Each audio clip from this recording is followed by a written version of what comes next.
আজকের পাঠ শিবপুরাণ জ্ঞানসংহিতা অধ্যায় 15।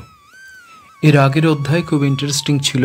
সেখানে আমরা দেখেছি পার্বতীর কঠোর তপস্যায় শিব স্বয়ং দর্শন দিয়েছেন এবং পার্বতীর প্রেমকে মেনে নিয়ে নিজেও যে তিনি পার্বতীর প্রতি প্রেমে আবদ্ধ সে কথা জানিয়েছেন। এর পরের ঘটনা কি সেই কথাই রয়েছে 15 অধ্যায় শিব পুরাণের জ্ঞানসংহিতায়। শুরু করছি 15 অধ্যায়। ঋষিগণ বলিলেন, হে ব্যাসশিষ্য মহাভাগ সূত, তদনন্তর যাহা সংগঠিত হইয়াছিল সেই পাপনাশিনী সমুদয় কথার কীর্তন করো। সূত বলিলেন, হে মুনিগণ, আপনারা সাবধান হইয়া শ্রবণ করুন। আমি হৃষ্টচিত্তে সেই কথার কীর্তন করিতেছি। পার্বতী দেবী পরমাত্মা হরের বাক্য শুনিয়া দৃঢ়িতা হইয়া অর্থাৎ লজ্জিত হইয়া পুরাতন বাক্য স্মরণ করত সেই স্থানে স্থিরভাবে অবস্থিত শিবকে সখীর মুখ দিয়া বলিলেন, হে দেবী, এসো, গৃহে গমন করি। আর বিলম্ব করিতেছ কেন? শিব এই কথা বলিতেছেন এমন সময়ে পার্বতীর বচনানুসারে সখী তাহাকে বলিল, হে দেবেশ, যদি প্রসন্ন হইয়া থাকেন, যদি কৃপা করিবার মানস করিয়া থাকেন, তাহা হইলে আমার উপর কৃপা করিয়া আপনি এইরূপ করুন। আমি এক্ষণে আপনার অনুজ্ঞাক্রমে পিতৃগৃহে গমন করিতেছি। প্রসিদ্ধ পুরুষেরা যে রীতিতে শুভ বিবাহ করিয়া থাকেন, আপনিও লোকে সুকীর্তি ঘোষিত করিয়া সেইরূপ রীতিতে বিবাহ করিবেন। তাহাতে আমার পিতার গৃহ ও আশ্রমাদি সফল হইবে। বিবাহের যেরূপ রীতি আছে তদ অনুসারে আপনার কার্য করা কর্তব্য। তাহা হইলে হিমবান নিজ পুত্রী আমার শুভকরী হইয়াছে বলিয়া জানিবেন। শিব এই কথা শ্রবণ করিয়া শিবাকে বলিলেন, তুমি যাহা ইচ্ছা করিতেছ তাহাই হোক। শম্ভু এই কথা বলিয়া অন্তর্হিত হইলেন এবং কাশী ক্ষেত্রে গমন করিয়া বিরহ আকুল চিত্তে অনেক বিবেচনার পর সপ্তর্ষিকে স্মরণ করিলেন। সখীযুক্তা পার্বতীও এইরূপ স্বীয় রূপের সার্থকতা সম্পাদন করিয়া পিতৃবিরহ জন্য কাতরতা প্রযুক্ত স্বগৃহে গমন করিলেন। তখন তাহার পিতামাতা, নানা প্রকার সখীজন এবং অপরাপর সম্বন্ধীগণ তাহার সম্মুখে উপস্থিত হইলেন। তাহারা সকলে তাহার জয় উচ্চারণ করিয়া দৃঢ়রূপে আলিঙ্গন করিলেন এবং বলিতে লাগিলেন, তুমি দুষ্কর কর্মের সাধন করিয়াছ এবং আমাদের সকলকে পবিত্র করিয়াছ। তখন তাহারা সেই শিবাকে চন্দন এবং উত্তম পুষ্প দ্বারা অর্চনা করিয়া বহুমান পুরস্বর গৃহে প্রবেশ করাইলেন। হেমবান তখন নারদকে সাধু সাধু বলিয়া স্তব করত স্বীয় আশ্রমকে সফল এবং কুপুত্র হইতে এতাদৃশ কন্যাও শ্রেষ্ঠ এইরূপ সিদ্ধান্ত করিলেন। এদিকে সপ্ত ঋষিগণ শম্ভু কর্তৃক স্তুত হইবা মাত্র দ্বিতীয় কল্পবৃক্ষের ন্যায় সেই স্থানে স্বয়ং উপস্থিত হইলেন। তাহারা সকলে সুবর্ণ বলকলধারী, বিচিত্র মুক্তাফল ও শ্রেষ্ঠ ভূষণে ভূষিত। তাহারা পরম ব্রহ্মের নাম উচ্চারণ করিতেছিলেন। সাক্ষাৎ সিদ্ধি স্বরূপা অরুন্ধতীয় তাহাদের সঙ্গে ছিলেন। শম্ভু সেই সূর্য সংকাশ ঋষিগণকে দেখিয়া লজ্জা ত্যাগ করিলেন।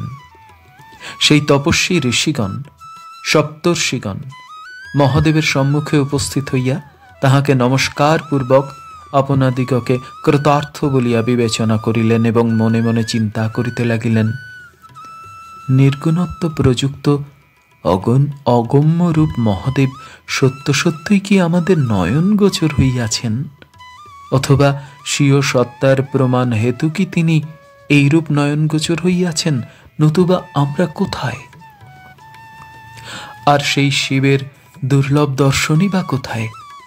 এইরূপ বিস্ময় আবিষ্ট চিত্তে তাহারা নমস্কার করিয়া তাহার অগ্রে অবস্থানপূর্বক কৃতাঞ্জলি পুটে সেই লোকের চিত্তমলপহারী মহাদেবকে বলিতে লাগিলেন, হে অমিত তেজ, কপূর্তেন পঞ্চবক্র শিব, আপনাকে নমস্কার। আপনি হিরণ্যবাহু, শীতিকণ্ঠ এবং ব্যাপক ও ব্যাপ্য এই উভয়াত্মক, আপনাকে নমস্কার। আপনি পর সুন্দর স্বরূপ, সর্বোৎকৃষ্ট সাক্ষাৎ শিব এবং শিব স্বরূপ, আপনাকে নমস্কার। এইরূপ স্তব করত সেই ঋষিগণ পরমাত্মা শিবকে পুনর্বার বলিলেন, হে সর্বোৎকৃষ্ট সর্ব অনুগ্রহকারীন মহারাজ, আমাদের ভাগ্যের কথা আর কি বলিব? আমরা পূর্বে পুনঃ পুনঃ 3 প্রকার তপস্যা করিয়াছিলাম, উত্তম রূপে বেদাধ্যয়ন করিয়াছিলাম, অগ্নিতে আহুতি দান করিয়াছিলাম, নানাবিধ যজ্ঞের অনুষ্ঠান করিয়াছিলাম এবং বিচিত্র তপস্যা, পর্ব দিবসে দান, নানাবিধ তীর্থ ভ্রমণ এবং কায় মনোবাক্য জনিত কিঞ্চিত পুণ্য সঞ্চয় করিয়াছিলাম। সেই সকল অদ্য একত্র হওয়াতেই আপনার স্মরণ রূপ অনুগ্রহ হইয়াছে। যে মনুষ্য আপনাকে নিত্য ভজনা করে সে নিশ্চয়ই কৃতকৃত্য হয়। হে সদাশিব, আপনি স্মরণ করাতে আমাদের যে ভাগ্য প্রকাশ পাইয়াছে তাহা আর কি বলিব? আপনার এই স্মরণ হেতু আমরা সর্বোৎকৃষ্ট হইয়াছি। আপনি মনোরথ পথেরও দুর্লভ। আমরা তো কোথায় আছি? যেরূপ বামনের উচ্চ ফল প্রাপ্তি, জন্মান্ধের যুগপথ, চক্ষুর্দয়ের উন্মিলন, মুখের বাকপটুতা, দরিদ্রের নিধি দর্শন, পঙ্গুর গিরি লঙ্ঘন এবং বন্ধের বহুপুত্র লাভ, হে প্রভু, আমাদের পক্ষে আপনার দর্শনও সেই রূপ। হে দেব, আপনার অনুগ্রহেই আজ হইতে আমরা ত্রিভুবনে মান্য, পূজ্য এবং মুনীশ্বর হইলাম, উচ্চ পদে আরোহণ করিলাম। অধিকার কি বলিব? আপনি আজ আমাদের সম্মান বাড়াইলেন। আপনি সর্ব বিষয়ে পরিপূর্ণ, আপনার আর কি অভাব আছে? তবে যদি কৃপা হইয়া থাকে তবে যোগ্য কার্য করিতে এই ভৃত্যগণকে আদেশ করুন। তাহাদের এই কথা শুনিয়া মহাদেব বলিলেন, ঋষিগণ সর্বদাই পূজ্য, এই নিমিত্ত আমি তোমাদের স্মরণ করিয়াছি। আমার যে কেবল পরোপকার স্বভাব তাহা তোমরা বেশ জানো। সম্প্রতি দুষ্টাত্মা তারকাসুর দেবতাদিগকে অত্যন্ত দুঃখ দিতেছে। হে মহর্ষিগণ, আমি কি করিব? ব্রহ্মা তাহাকে দুষ্প্রাপ্য বর প্রদান করিয়াছেন। হে পরমর্ষিগণ, আমার মূর্তি 8 এবং 3 বলিয়া প্রসিদ্ধ। এই সকল প্রকার মূর্তি পরের উপকারের জন্য, নিজের কোনো প্রয়োজন সিদ্ধির নিমিত্ত নহে। অতএব আমি পার্বতীকে বিবাহ করিতে অভিলাষী হইয়াছি। কেবল ইচ্ছা করিয়াছি এমন নহে, সেই পার্বতীও ঋষিগণের দুষ্কর তপস্যার অনুষ্ঠান করিয়াছিলেন। সেই জন্য তাহার হিতের নিমিত্ত তাহার অভীষ্ট এই বিবাহরূপ বর প্রদান করিয়াছি। অতএব তোমরা নিশ্চয় হিমাচল গৃহে গমন করো। হে সত্তমগণ, সেই স্থানে গমন করিয়া সেই হিমালয়ের পুত্রকে আমি বিবাহ করিতে ইচ্ছা করিয়াছি। ইহা সেই হিমালয় এবং তাহার পত্নীর নিকট এই রূপ ভাবে বলিবে, যাহাতে উত্তম রূপে কার্যসিদ্ধি হয়। হিমালয় গৃহে পার্বতী নাম্নী কন্যা অতি গুণবতী। তাহার নিমিত্ত তোমরা সেই স্থানে গমন করিয়া হিমালয়ের নিকট প্রার্থনা করিবে। ইহা যে দেবগণের হিতকর কার্য, ইহা তাহাকে বিশেষ করিয়া বলিবে। তোমরা যে কার্যের অনুষ্ঠান করিবে তাহাতে কোনো সন্দেহ থাকিবে না। তোমাদিগকে অধিক আর কি বলিব? তোমরা সকলেই কার্যজ্ঞ। সেই অমলাশয় মুনিগণ এইরূপ বাক্য শ্রবণ করিয়া প্রভু কর্তৃক অনুগৃহীত হইয়া আনন্দ লাভ করিলেন এবং মনে মনে বিবেচনা করিতে লাগিলেন, আমরা ধন্য এবং কৃতকৃত্য হইলাম। যিনি ব্রহ্মা এবং বিষ্ণুর আরাধ্য, সকল অর্থের সাধক, সেই মহাদেব আমাদিগকে লোকের সুখাবহ কার্যে প্রেরণ করিতেছেন। এই মহাদেব জগতের স্বামী, আর সেই উমা জগতের জননী। এই যুক্ত সম্বন্ধ চন্দ্রের মতো বৃদ্ধি পাউক। সেই দিব্য ঋষিগণ সানন্দ চিত্তে মহাদেবকে নমস্কার করিয়া আকাশ মার্গে হিমালয়ের রাজধানীতে গমন করিলেন। তাহারা মনে মনে চিন্তা করিতে লাগিলেন যে শিব কর্তৃক এইরূপ কার্যে নিয়োজিত হইয়া এই স্থানে আগমন করায় আমাদের কত পুণ্য প্রকাশ পাইয়াছে। তখন ঋষিগণ সেই দিব্য হিমালয় নগর দেখিয়া অতিশয় বিস্ময় আবিষ্ট চিত্তে পরস্পর বলিতে লাগিলেন, হে ঋষি শ্রেষ্ঠগণ, ইহা কি? স্বর্গস্থিত অলোক, ভগবতী এবং অমরাবতীর যেরূপ শোভা, ইহারও সেইরূপ শোভা। এখানে গৃহ সকল নানাবিধ স্ফটিক দ্বারা রচিত ও সুরম্য এবং অঙ্গন সকল মণি নির্মিত ও বিচিত্র। এখানে স্থানে স্থানে কত সূর্যকান্ত চন্দ্রকান্ত মণি রহিয়াছে এবং প্রতি গৃহে স্বর্গজাত বৃক্ষ সকল শোভা পাইতেছে। প্রতি গৃহই অপূর্ব শোভা বিশিষ্ট তোরণে পরিশোভিত এবং চিত্র সকল শুভ্রহংস সংযুক্ত বিমান দ্বারা বিচিত্র হইয়াছে। বিতান সকল বস্ত্র পল্লব ও তোরণ দ্বারা বিচিত্র। নানাবিধ জলাশয় এবং নানা প্রকার দীর্ঘকায় বিরাজমান। উদ্যানগুলি অতি বিচিত্র ও পুষ্পে পরিপূর্ণ এবং এখানে অসংখ্য কলকণ্ঠ পক্ষী অবস্থিত। এখানকার মনুষ্য সকল দেবতার সদৃশ্য এবং স্ত্রীগণ অপ্সরা তুল্য। তাহারা পরস্পরে বিভিন্ন স্বরূপ। তাহাদের রূপের কথা আর কি বলিব। হে ঋষীশ্বরগণ, এই নগরের মহিমার কথা আর কি বলিব।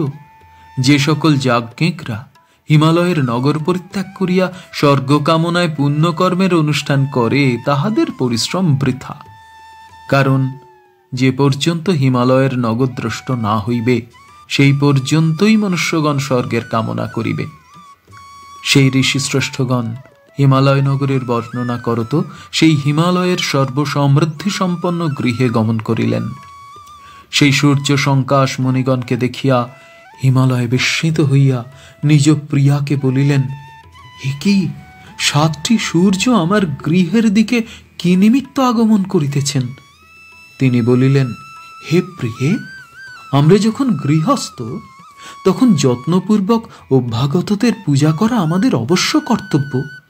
আমাদের মতো গৃহস্থ্রমবাসীরা ধন্য, কারণ আমাদের নিকট হইতে অপর আশ্রমীরা সুখপ্রাপ্ত হয়।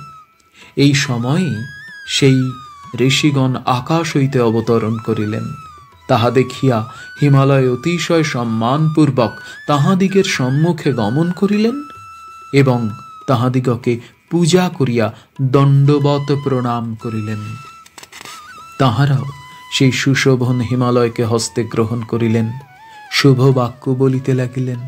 অনন্তর হিমালয় তাহাদিগকে অগ্রে করিয়া আমার গৃহ ধন্য এই কথা বলিতে বলিতে আসন আনিয়া ভক্তিপূর্বক তাহাদিগকে অর্পণ করিলেন।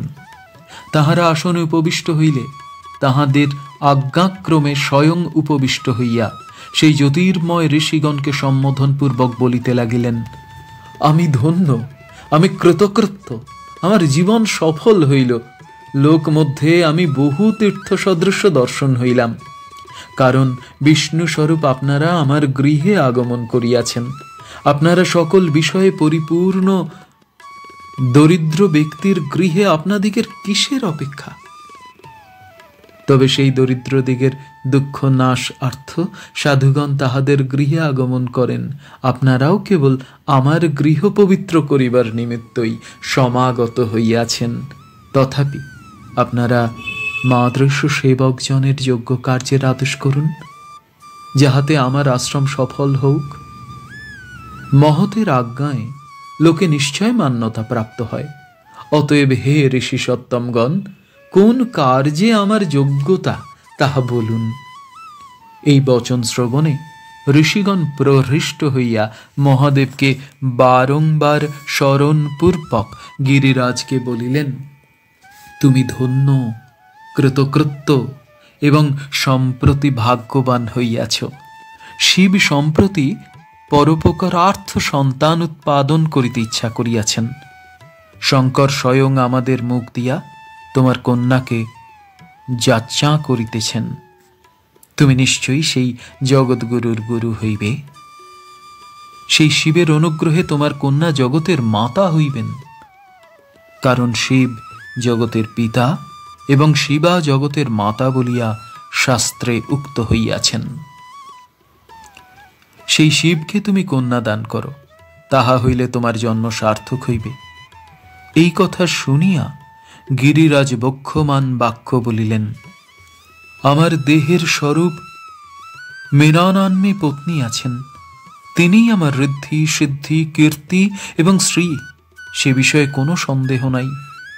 এই রূপে সেই কন্যাকে জগতের মাতা বলিয়া জ্ঞাত হইয়া তাহার অঙ্গ ভূষিত করিয়া ঋষিগণের ক্রোড়ে বসাইলেন আর বলিলেন, হে ঋষি শ্রেষ্ঠগণ, আমি ইহাকে আজ ভিক্ষা দিব।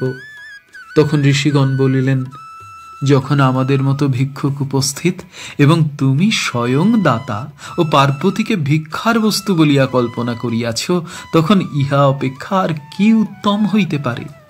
হে হিমবন, তোমার শিখর সকল যেমন উচ্চ, তোমার মনও সেই রূপ উচ্চ। এই কথা বলিয়া সেই বিমলাশয় ঋষিগণ সেই কন্যাকে এই বলিয়া আশীর্বাদ করিলেন যে, তুমি মহাদেবকে সুখী করো। অনন্তর তাহারা সেই কন্যার গাত্রে হাত বুলাইয়া বলিলেন, তোমার কল্যাণ হোক। তাহার পর হিমালয়কে শুক্লপক্ষে চন্দ্রে যেমন প্রত্যহ বৃদ্ধিপ্রাপ্ত হয়, সেইরূপ তোমার গৃহে মিলিত তোমার স্বপক্ষীয় সকল নিত্য বৃদ্ধিপ্রাপ্ত হোক। এই কথা বলিয়া পরস্পর ফলযুক্ত পুষ্পের বিনিময় দ্বারা সদাচার প্রতিপালন করিলেন। এবং তখন অরুন্ধতীয় অশ্রুমুখী মেনকাকে বলিলেন, পরম সাধ্বী, তোমার পুত্রী স্বীয় গুণে মহাদেবের মন হরণ করিয়াছেন। এই কথা বলিয়া তিনি হরিদ্রা ও কুমকুম দ্বারা তাহার অশ্রু মার্জনা করিলেন। অনন্তর তাহারা চতুর্থ দিনে বিবাহের উপযুক্ত লগ্ন স্থির করিয়া পরস্পর হাস্য পরিহাস করত শিবের সমীপে গমন করিলেন। যেখানে সাক্ষাৎ শঙ্কর বাস করিতেছিলেন, তাহারা সেই মহাকাশীতে গমন করিলেন। তাহার পর মহাদেবের আজ্ঞা প্রাপ্ত হইয়া গৃহে গমন করিলেন। মহাদেব তাহাদিগকে বলিয়া দিলেন যে, বিবাহকালে তোমরা আমার পৌরোহিত্য করিবে। হে ব্রহ্মবিত্তম ঋষিগণ, তোমরা আমার কার্যকারক, অতএব শিষ্যগণের সহিত শীঘ্র আসিবে। তাহারা শিব কর্তৃক এইরূপ উক্ত হইয়া তথাস্তু বলিয়া অঙ্গীকার করত স্বস্থানে গমন করিলেন। শিব প্রসন্ন মুখে স্বীয়গণের সহিত বিবাহ অনুষ্ঠানের উদ্যোগ করিবার নিমিত্ত কৈলাস পর্বতে গমন করিলেন এবং নারদকে স্মরণ করিলেন। স্মরণমাত্র নারদ সেই স্থানে আগমন করিলেন এবং সেই সকল বৃত্তান্ত শ্রবণ করিয়া নারদ হৃষ্ট হইলেন। শিব নারদের নিকট পার্বতীর বাক্য সকল বলিতে লাগিলেন। শিব বলিলেন, সেই পার্বতীর কঠোর তপস্যায় আমি বশীভূত হইয়াছি। মহাদেবের সেই বাক্য শ্রবণ করিয়া নারদ বলিলেন, আমি ভক্তের বশীভূত হইব। ইহাই তো আপনার ব্রত, হে দেব। পার্বতীর মন অভিলষিত বর প্রদান করিয়া আপনি তাহা সম্যক সাধন করিয়াছেন। এক্ষণে হে প্রভু, আমার অনুরূপ কিঞ্চিত আজ্ঞা করুন। শিব নারদ কর্তৃক এইরূপ উক্ত হইয়া বলিলেন, তুমি প্রসঙ্গানুগত বাক্যের উপন্যাস করিয়াছ, সন্দেহ নাই। তুমি এই কার্যটি করো। সমুদয় দেবগণকে নিমন্ত্রণ করো। ব্রহ্মা, বিষ্ণু, অন্যান্য দেবগণ ও ঋষিগণকে নিমন্ত্রণ করিবে। সমুদয় মাতৃগণ, যক্ষ ও গন্ধর্বদিগকে নিমন্ত্রণ করিবে। যাহারা না আসিবে তাহারা আমার আত্মীয় মধ্যে গণ্য হইবে না। হে ব্রহ্মণ, নারদ এইরূপ উক্ত হইয়া শিবকে প্রণাম করিয়া মহাদেবের বাক্য অনুসারে সমুদয় দেবগণের নিকট গমন করিলেন এবং তাহাদিগকে নিমন্ত্রণ করিয়া পুনর্বার মনোবেগে শিবের নিকট আগমন করিলেন। পঞ্চম অধ্যায় সমাপ্ত। পঞ্চদশ অধ্যায় সমাপ্ত। ওম নমঃ শিবায়, ওম নমঃ শিবায়, ওম নমঃ শিবায়।